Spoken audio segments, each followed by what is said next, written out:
Hey everybody, this is my favorite French toast. It comes out slightly crunchy on the outside and slightly gooey on the inside, just like a cookie that's been a little bit undercooked.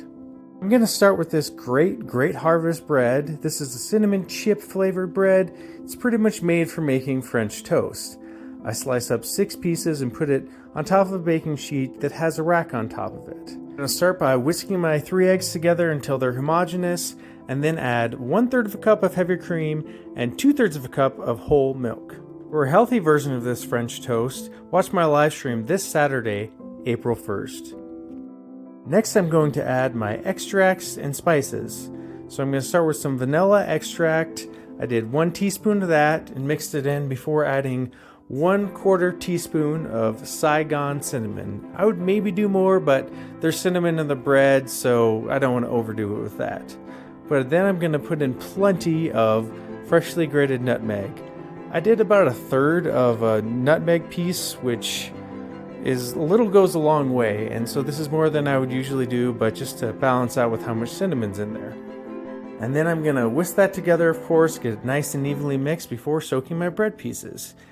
And this is what makes it so gooey on the inside, is how long I soak these. 30 full seconds on each side. And it gives you time to wander around the kitchen a little bit, grab a fork so you can easily flip these pieces of bread, and generally just contemplate life.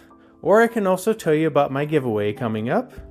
Today, March 29th, is National Mom and Pop Business Day, and tomorrow, March 30th, is Major League Baseball's opening day. So I thought I'd combine those two and reward those mom and pop businesses, because we all know how hard it can be to be a small business, especially in these times. So all you have to do is nominate a business and they can win 4 Rockies tickets, and you will win if they win as well. So it's a win-win. I'm going to put a link in the description how you can easily enter that, and it's going to run this whole week, and then I'm going to announce the winners a week from today.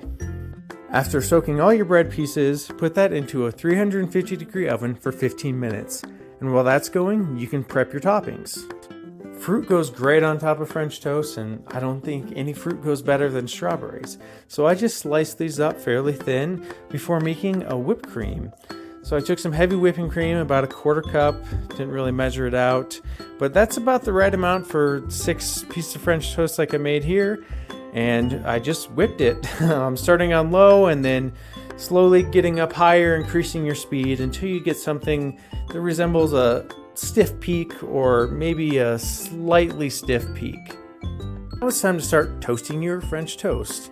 Once you get these out of the oven, you're going to scrape them off of the rack because they tend to stick a little bit to it. And do this right away, otherwise the longer they sit there, the harder it's going to be to get them off. Take about 1/2 tablespoon of butter like I did here. That'll be good for 2 pieces. Of course, do less if you're feeling healthy.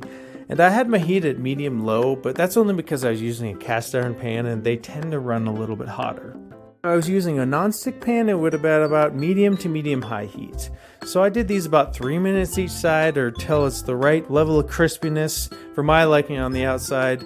And if you want it really gooey on the inside, turn this way up and just cook them for like a minute or 2 on each side. It'll be really crunchy on the outside, really gooey on the inside, but only if you like that. Of course, I drizzled over some maple syrup. I know it's not the real stuff, but Miss Butterworth's has never led me wrong. Thanks for watching, everybody, and enjoy.